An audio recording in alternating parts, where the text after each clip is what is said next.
जो तू साचा बानिया साची हाट लगाओ, अंतर झाड़ू दे के कूड़ा दूरी बहाओ।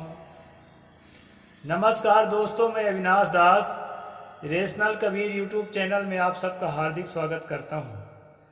साथियों, यदि आप इस चैनल को सब्सक्राइब नहीं किए हैं तो सब्सक्राइब जरूर करें, शेयर करके अपने सभी साथियों तक, सभी ग्रुपों तक पहुंचाएं, बेल आइकन को प्रेस करें, ऑल नोटिफिकेशन ऑन करें, मुझे कमेंट जरूर लिखें और लाइक भी करें।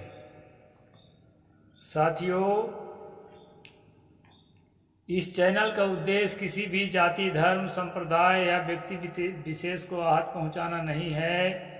इस चैनल का उद्देश्य है जन जन में तर्कशीलता विकसित करना, वैज्ञानिक चेतना विकसित करना, धर्मांधता से मुक्त करना। अभी हमारे देश में धर्मांधता बहुत ज़्यादा है दोस्तों। धर्म के नाम से पूरी राजनीति चल रही है और धर्म के नाम से जनता ठगी जा रही है। जनता को समझ ही नहीं है, अधिकतम लोगों को, कि हम किधर जा रहे हैं। मुसाफिर जागते रहना, नगर में चोर आते हैं और चुरा के ले जाते हैं और हमें पता ही नहीं लगता दोस्तों। तो इसलिए जो है जन जागृति के लिए इस चैनल का क्रिएट किया गया है। साथियों,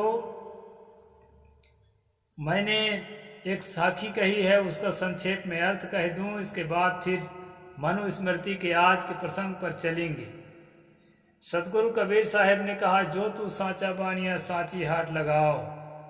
अगर तुम सचमुच बनिया हो, सच्चा व्यापारी हो, तो सत्य का व्यापार करो, सत्य का बाजार लगाओ, झूठ का व्यापार मत करो। अंदर झाड़ू दे के कूड़ा दूर बहाओ। सत्य का व्यापार तभी कर सकते हो जब अपने अंतःकरण में झाड़ू दे करके अपने मलिन कसायों को, मलिन विकारों को, लोभ लालच को, छल कपट को, धोखाधड़ी की भावना को, चोरी करने की भावना को, भ्रष्टाचारी आचरण करने की अंदर की भावना को, अंदर के सारी विकारों को जब निकाल करके दूर भगा दोगे, दूर फेंक दोगे, तभी जो है सत्य का व्यापार कर सकते हो। दोस्तों, हमारे अंदर जो है तृष्णा बहुत ज़्यादा है, लोभ बहुत ज़्यादा है, अहंकार बहुत ज़्यादा है, क्रोध बहुत ज़्यादा है, काम वासना बहुत ज़्यादा है। तो हम कभी भी सत्य का व्यापार नहीं कर सकते, क्योंकि इन वासनाओं की तृप्ति के लिए हम जो भी करेंगे वो असत्य पर आधारित होगा, पापों पर आधारित होगा और परिणाम में आएगा कि हम अपराधी बन जाएंगे। जैसे विगत वर्षों से आप देख रहे हैं, राजनीतिक सत्ता से लेकर के आम, जो कहना चाहिए कि सामंत वर्ग के लोग हैं, अन्याय अत्याचार में लिप्त हैं, चोरी हत्या में लिप्त हैं, व्यभिचार में लिप्त हैं, सरकार की सहायता भी उनको मिलती रहती है। इस प्रकार से दोस्तों ये असत्य का बाजार चारों तरफ लगा हुआ है। सतगुरु कबीर साहब के ज़माने में भी असत्य का बाजार लगा हुआ था, इसलिए उन्हें कहना पड़ा, जो तू साचा बानिया साची हाट लगाओ। हालांकि सच का सौदा तो कम, सौदागर तो कम मिलते हैं दोस्तों, लेकिन बाजार तो बंद नहीं कर सकते, बाजार लगाना पड़ेगा। कल हमने मनुस्मृति के तहत ये पढ़ा था कि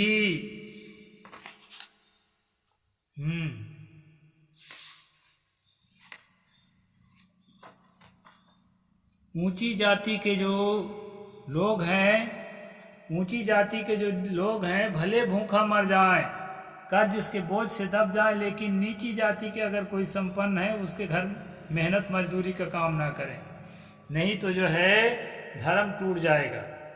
ये हम कल पढ़े से दोस्तों। और आज पढ़ते हैं अमानत के बारे में। अमानत रखने का प्रावधान जो है सभी देशों में रहा है।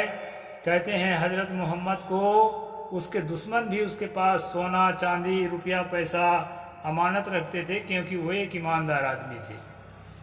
जो उनके सिद्धांत को नहीं मानते थे वो भी रखते थे, ऐसा कहा जाता है। तो आज हम अमानत रखने के नियम जो है मनु के हिसाब से देखेंगे दोस्तों। चतुर मनुष्य को कुलीन, सच्चरित्र, धर्मज्ञ, सत्यवादी, बहुकुटुंबी, धनवान और सरल स्वभाव के पास धन जमा करना चाहिए। अमानत में दोस्तों ब्याज नहीं मिलता है।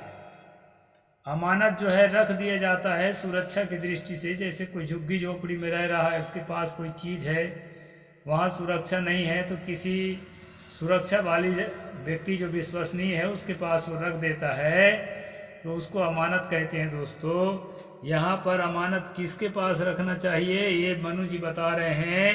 पहली बात, वो मनुष्य कुलीन हो। कुलीन का मतलब होता है जो ऊंची जाति का हो। निम्न जाति का आदमी अगर ईमानदार भी है, सज्जन भी है, तो भी उसके पास अमानत का धन या सोना या कोई वस्तु नहीं रखना चाहिए।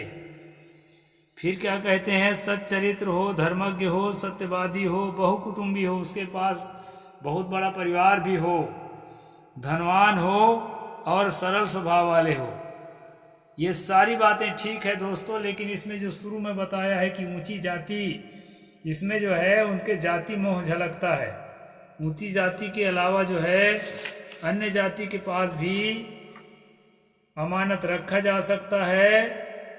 अगर वो सही आदमी है, ठीक से उसको जानते हैं, तो उसके पास आजकल तो कोई अमानत नहीं रखता। लॉकर वगैरह, बैंकों में लॉकर वगैरह होते हैं, उसी में जो लोग रखते हैं। आगे कहते हैं, यो यथा विक्षिप्तद्धेय यमर्थम यस्य मानवः स तदैव गृहीतव्यो यथादायस्तथा ग्रह।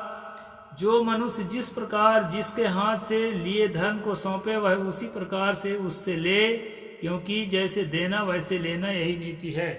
जैसे रखाया गया है ठीक उसको, अगर नोटों को जमा कर जैसा रखा है, वो ये नहीं है कि वो 1000 दिया है तो उसके बदला हम दूसरा पैसा दे दें। वो जैसा दिया है उसको ठीक उसी तरह से उसको किसी भी छेड़छाड़ ना करे और वैसे उसको देना चाहिए। धरोहर के नियम बताया है।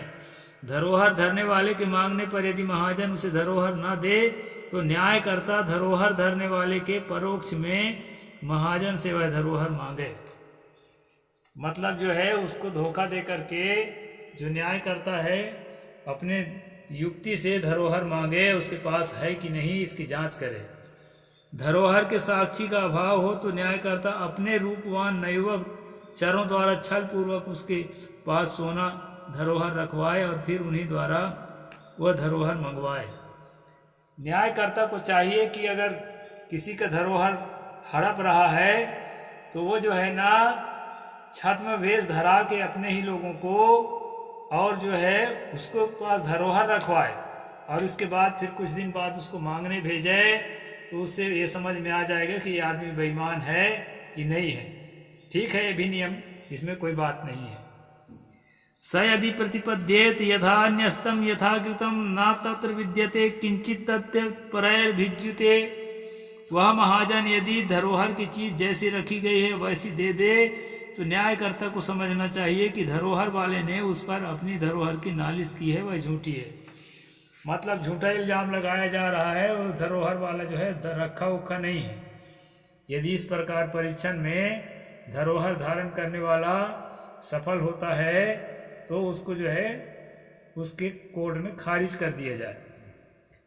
तेषां न तद्यद्यपि तु तद्धिरण्ये यथा विधि उभौ निग्रह दाप्यः स्यादिति धर्मस्य धारणा।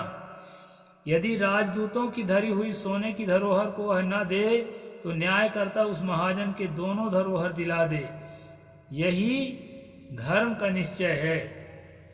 यदि जो है जिससे हम परीक्षा के लिए भेजे हैं, मतलब उसको जरूरत नहीं है धरोहर रखने का, लेकिन परीक्षा के लिए धरोहर रखाने भेजे हैं और उस धरोहर रखाने वाला आदमी बाद में जब लेने गया उसको नहीं दे रहा है, तो ये पक्का मान लीजिए कि बेईमान आदमी है।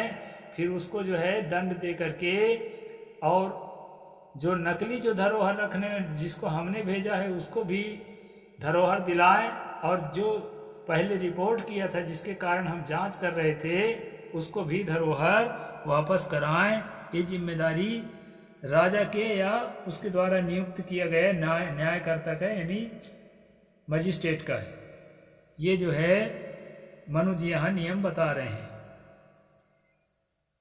हाँ, निक्षेपोपनिधि नित्यं च देयं प्रत्यानंतरे नश्यते विनिपाते ताव निपाते त्वनाशिनो।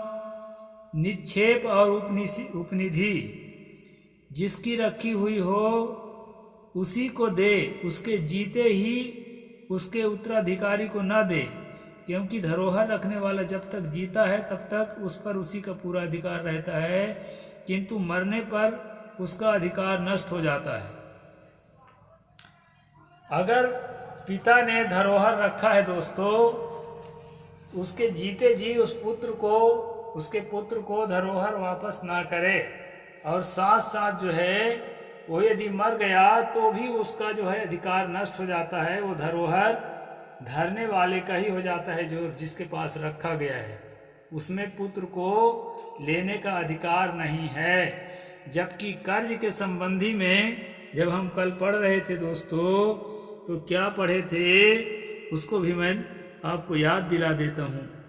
दर्शना प्रातिभाव्ये तु विधि स्यात्नो पूर्वचोदितः दान प्रतिभुव प्रेते दायान पीदायपेत। ये 160 नंबर श्लोक में है 8वां अध्याय का। उक्त नियम दर्शन प्रातिभु जनमानस के विषय में हुआ, परंतु दान प्रतिभु के संबंध में यह नियम है कि मरने के बाद उसके पुत्र से वह ऋण दिलाया जाए।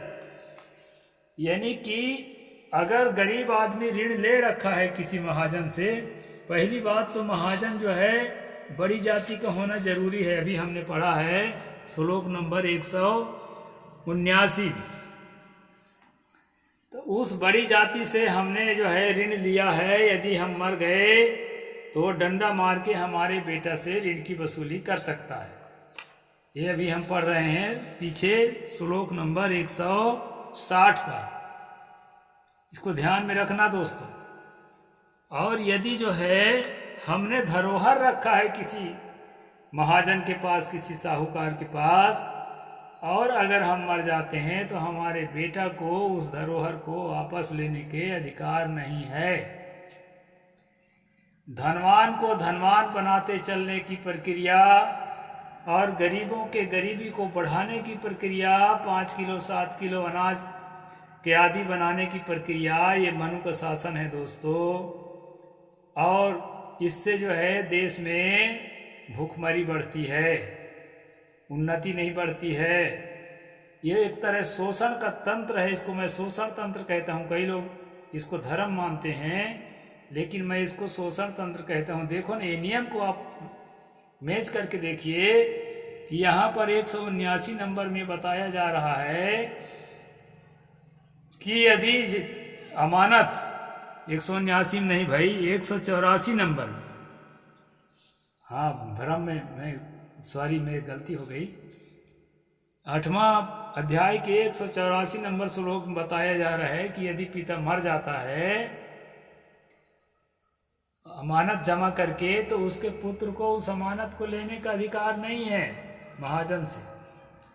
और जबकि उस महाजन से अगर कर्जा लिया हुआ है पिता, तो 160 नंबर में इसी अध्याय में बताया है कि उसको जो है हम दंडित करके उसके बेटा से कर्ज को वसूली कर सकते हैं। अब इस न्याय पर आप बहुत गंभीरता से विचार करिए कि गरीबों का शोषण इससे बढ़ेगा कि घटेगा। और खासकर गरीब कौन होते थे? आज जिनको एसटी एससी ओबीसी कहते हैं ना, जो उस समय शूद्र कहलाते थे, शिक्षा से धन से जो वंचित रहते थे, ये सब घटनाएं उन्हीं के साथ घटती थी दोस्तों। इसलिए जो है आज देश में मनुवाद को अच्छा नहीं माना जाता। और जो भी मनुवाद का प्रशंसक है, जो भी गोलवलकर सावरकर का, मोहन भागवत का प्रशंसक है, जो मनु के अनुयायी हैं, वो लोग जो है ना परोक्ष रूप में, दबी रूप में यीशु मनु स्मृति को आपके दिमाग में थोपने की कोशिश में लगे हैं। आप समझ नहीं पा रहे हैं। ये बात मैं बता देता हूँ। और आने वाले समय में पश्चाताप के अलावा कुछ भी हाथ नहीं लगेगा। अभी जो कहते हैं ना, छत्तीसगढ़ के बच्चों को छत्तीसगढ़ी में हम पढ़ाएंगे सारा, ये केजी से पीजी तक। तो छत्तीसगढ़ी में जब पढ़ा देंगे केजी से पीजी तक, तो हमारा बच्चा क्या निकलेगा? गधा, किसी काम का नहीं बचेगा।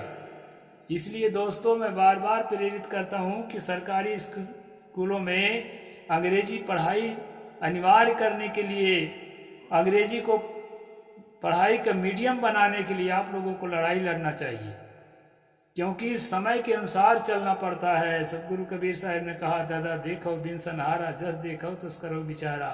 पहले की चीज़ विनष्टी चली जाती है, नई चीज़ आती रहती है। तो जैसा देख रहे हो उसको विचार करके चलो। ऐसा नहीं है कि जो जैसा परंपरा में चले आए हैं वैसा चलोगे। आज एक प्लास्टिक के छोटे से डिब्बा को भी उठा के देखोगे, उसमें अंग्रेजी अक्षर लिखे होते हैं। इतना मूर्ख अपने बच्चों को क्यों रखना चाहोगे? इसलिए दोस्तों, इस मनुवाद से उबरने के लिए यह चैनल है। इस चैनल को ठीक से समझिए, इसको अवहेलना मत करिए, और इस तरह के अन्य चैनलों को अवहेलना मत करिए। आप देखिए, अपने बच्चों को दिखाइए और अधिक से अधिक लोगों तक पहुंचाइए। साहेब बंदगी। जय भीम, जय जोहार, जय भारत।